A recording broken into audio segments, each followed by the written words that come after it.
everyone. I am your host, Gina Parker. This is Pals Chat. I'm here with my co-host, Sadie Teal. What's up? That was a new one. I liked it. Yeah, it's all the same words, but I like to play with the tonality, the changes. Mm-hmm. Although I've learned that I'm tone deaf because there's a TikTok trend where you go like the do, re, mi, fa, so. I took maybe a 10-minute video trying to get all the way through it.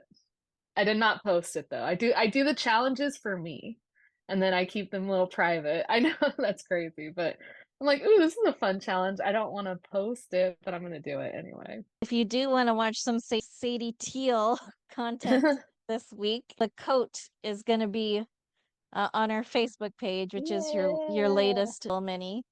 Yes, that Um, was fun. Took forever. That one, like, so we shot that over a year ago, and it's just been in the backlog, and it's just been stressing me out. And initially, it was going to be rotoscoped, but it turned out to be a 7-minute video, and Mark was going to do the effects.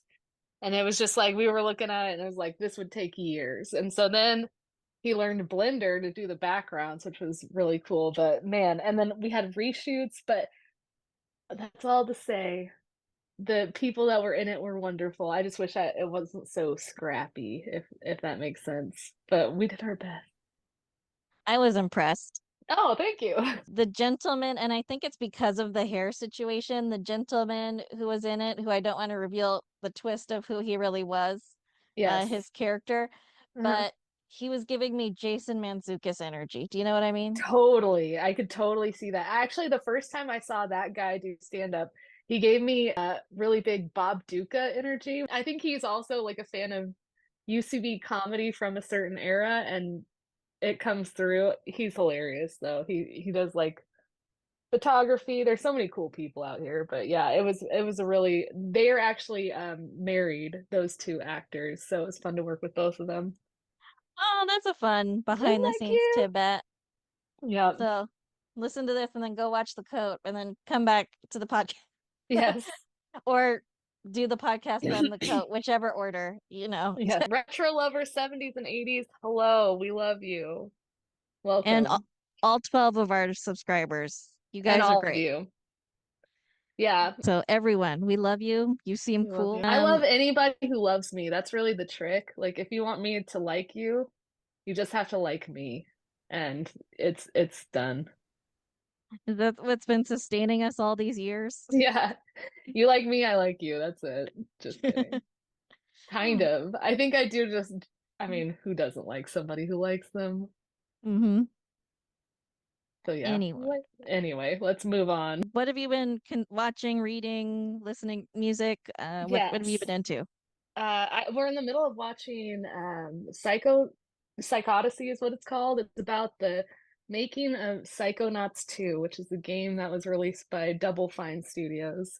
It's headed by Tim Schafer, he's like a legend in the games industry, a really incredible writer. I actually have not played any of the games, but it's really, really interesting because it's a documentary that goes through the process of making the sequel to this super beloved game and how the team works together to come up with these incredible creative solutions to things. And like, what's really interesting about it is like, about 18 episodes in or so. I think there's like 36, but like seeing how ideas kind of like build on one another, like somebody will bring up one little detail and then it like fleshes out in such an interesting way. And I really think Tim Schafer's process is writing to the limitations that he has. Like he'll ask like, okay, what needs to happen in this level? And then he like just writes to it, which I think is a really cool process to witness. But he also has that Dan Harmon problem of like, oh yeah, I'll get it done.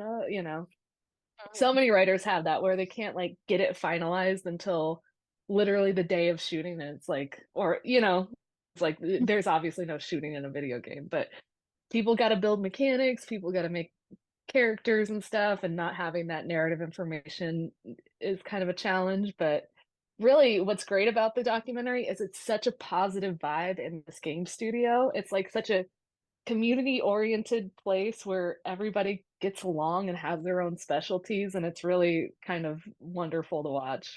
So, highly recommend. Oh, that's good to know. Did it make you want to play the games or? In a way, I'm kind of icing out video games. I haven't really played in a while, but the truth is I don't have that much time. And I know that if I get hooked into something, like that's all I can think about and that's all I want to do. And there's so many other things that are like productive but harder to do, where my brain will like if I'm addicted to a video game, whatever the productive, difficult thing is so much harder to do because I'm like, ah, but I gotta get back to the game, and working full time and then having a house and a marriage and stuff and wanting to do creative stuff. I'm like, all my free time is basically spent,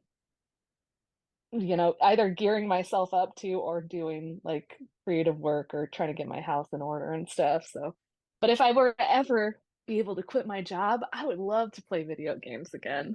I would love that. Do you play any video games? Yeah, but not like any like I did Detroit Become Human, which was a fun one because it's sort of like the game goes based on what your choices are. Nice. So you get different narratives depending on what your choices were.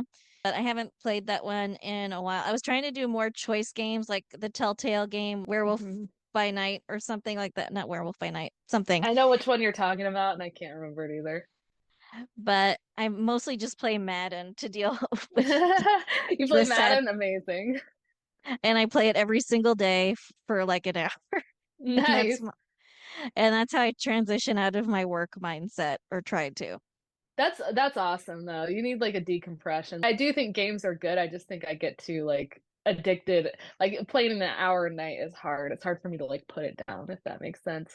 But I do, what I really like is playing the occasional like short indie game with a really compelling mechanic or story that it doesn't like require a lot of grinding or anything like that. So what is it? The Return of the Obra Dinn was something we played probably a year ago, but it's still like cemented in my head. I highly recommend it to you because it's a very interesting puzzle mechanic and the art is incredible. The music's incredible. It was all made by one guy. He was the same guy who did the game Papers, Please, if you've ever heard of that. Basically, you play somebody who's approving passports, and I forget, it's like a Soviet Union. I'm making it sound worse than it is. But the Return of Overdin is like the mechanic is basically you see people's death and then you have to like figure out who that crew member is, how they died, and you have to like look around for visual cues on it. Like you'll see like a little name tag on the bunk that's right behind them. Like you see only their last moments of death, and you go through Mm. everybody on the crew that died as like an insurance. I think you're like an insurance auditor or something. Mm. It's just highly recommend. And that one wasn't like too intense and long and didn't take too much time, but it was like a very well put together game. Oh, that sounds great, actually. I think I'll try Hmm that one. It's really good. I highly recommend. And it's so satisfying when you get the mystery. Like when you solve a puzzle, it does this little sound sting that you'll hear where it's like dun dun dun dun dun dun. And every time you hear that, it's like, yes, I did it. It's the best. That sounds great. You ready to get into the Let's soaps? do it. All right, so I have one episode from all the way back in 1970. Amy, and that's Amy's husband, Linc, and they're both venting to their siblings that they're worried their marriage is in trouble. And that's kind of all that happens in the episode, March 17th, 1970. But they were right because they got divorced a few months Oh later. man. So Was it, yeah, I mean, what was the complaint? Was it the love was gone, cheating, secret murders, anything crazy? Secret Son. Secret Uh, son. Okay, that's pretty big. so Amy secretly had a son that was being raised by her sister Ruth that she never told her husband Linc about. And then when he found out that she had been keeping this giant secret for years, he was like, "Nah, I'm out." So Yeah, that's funny. I mean, that's horrible them. and happens all the time, I'm sure. Secret Sons, you think happens all the Secret time? sons, that maybe not all the time. That's probably an exaggeration. It has happened. I saw one TikTok of a mom confronting her daughter and telling her, "That's your grandma. I'm your mom." And I don't know if it was real or not, but I believed it. You can never know if those like confrontation TikToks or, Facebook videos are real, but Some of them are convincing. Good to know. Here we have Jenny and Tony, and Tony loves Jenny. Jenny's been clear, like, I'm in love with my ex Greg. But everyone has been trying to keep Jenny and Greg apart. Jenny wrote a letter to Greg, and she's been upfront with Tony too, like, hey, I don't love you the way I love this guy. And Tony's like, I want to marry you anyway. Jenny wrote a letter to Greg saying, like, if you love me, I won't marry this guy. And Tony and Olga and all these people, Jenny's mom, everyone's been trying to keep Greg and Jenny apart because they'd get a lot of money if Jenny and Tony got married. Oh. But Oh, Greg finally got the note and he went to the chapel and he ran in and he stopped the wedding and he's like, I just now got your note that you sent several months ago because it's a soap. So it was sent several of months ago. course. And just now, when you were about to marry him, I got the note. And so I'm here to stop the wedding. And so she runs off with him and then they get married. Nice. I should say we're talking about December 26, 1983, January 11th, January 13th, and February 14th, 1984. Nice. Getting through almost mid 80s now. So Jesse and Angie got arrested for kidnapping their own son from foster Hmm. care. I don't know if you remember that from the I last time. do, yes. Jesse and Angie are on trial, and the trial is really not going their way. Jesse's being a hothead. He's like blowing up on the stand. It's looking really bad for them. And then they're like, well, Jesse, if you really didn't want to give up your son for adoption, why did you sign the adoption papers? And he's like, I didn't, because I Mm. didn't even know I had a son by the time my child was born and put into adoption services. So everyone's like, no, you're lying. He's like, no, I really didn't sign the papers. Angie's father signed the papers to get rid of the baby.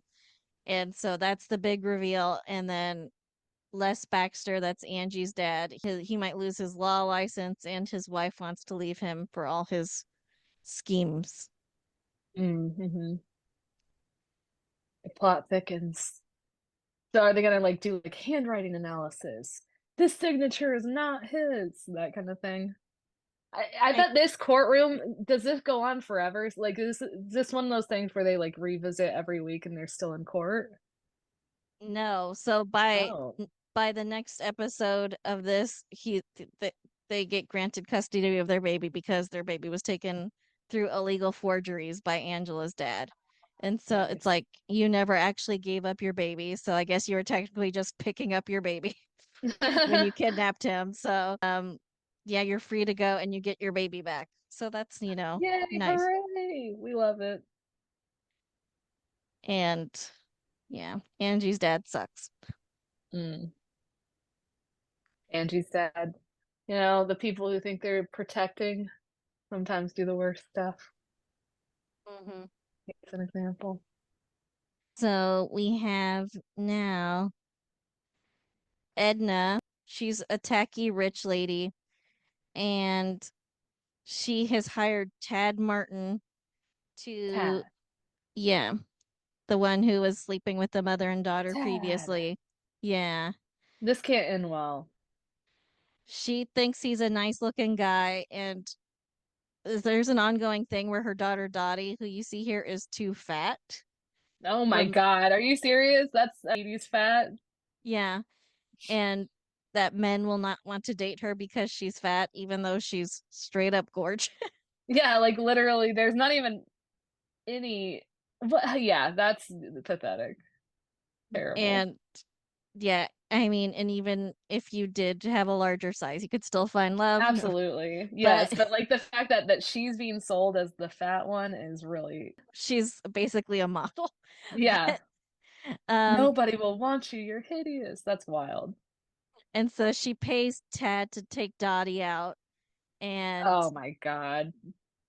Dottie can kind of tell that's what's happening, but she's like, fine, I'll go out with him. It's nice to go on a date. And so she starts dating Tad, and Tad's taking the money from her mom and like trying to sleep with her and stuff. And Edna's like, "Oh, perhaps I made a bad choice with this paying Yes. this random guy to date my daughter." That's insane.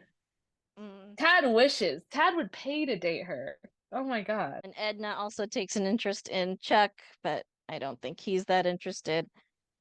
So that's where Damn. we leave them. Daisy and Palmer. Palmer was a millionaire, and then his assets have just been frozen by the IRS. Mhm. And so she's like, hey, he lives at a place called Cortlandt Manor, which is very fancy smancy. And so she's like, you should rent out rooms in this giant mansion to have money. Mm. Oh, the first Airbnb. Which is hard for him to take, having been used to being a millionaire for a while. Oh no. Does he do like a lot of pathetic, like, oh, boo-hoo, now he's eating canned soup Yeah, or kind of something? thing. Yeah. And Daisy proposes to Palmer, and he's like, no, not right now. I don't have any money. Palmer goes to Erica and says he has money troubles right now. And she's like, well, let me set you up with this new rich guy in town named Adam Chandler, and you guys can work together and get money that way. Nepotism. The Mm-hmm. rich people know how to stay rich. That's funny. And Erica is always like, Erica knows what to do. mm-hmm. And so Adam and his nephew Ross go to meet Palmer. And Palmer snoops on Adam because he thinks he's got a secret. So, Mm. my questions for you, Sadie Teal. Yes. What do you think Adam's secret is? Is first question. Mm. What is Adam's secret? Adam is not named Adam. Just gonna use the plot of, well, I shouldn't say which movie, The Lighthouse, but I'm gonna say it anyway, where he had a different job and he accidentally killed someone, and so he had to change his name and try to have a new life. And also, Adam and Palmer know each other, but Palmer doesn't know it yet. So, how do they know Ooh, each other? Adam and Palmer know each other. I honestly, okay. What about this? Nephew. I don't know. I was hoping something more interesting would pop in my head, but nephew, that's what I'm going with. You've actually stumbled onto something. You have such an like impressive accuracy for this. I Like, didn't know I had the secret power. so Benny the chauffeur leaves town to pursue other business opportunities. And he proposes to Donna before he leaves, and she's like, no. And so she's dating Adam Chandler's nephew. Okay, so Nina was the one who pretended her car broke down to seduce Yes, Cliff. And now yes. she's dating a guy named Sam to seduce Cliff. And this is all Mm, just taking a very long time. I see. And who knows if it works. Does Cliff seem to be noticing? Is he getting a little seduced?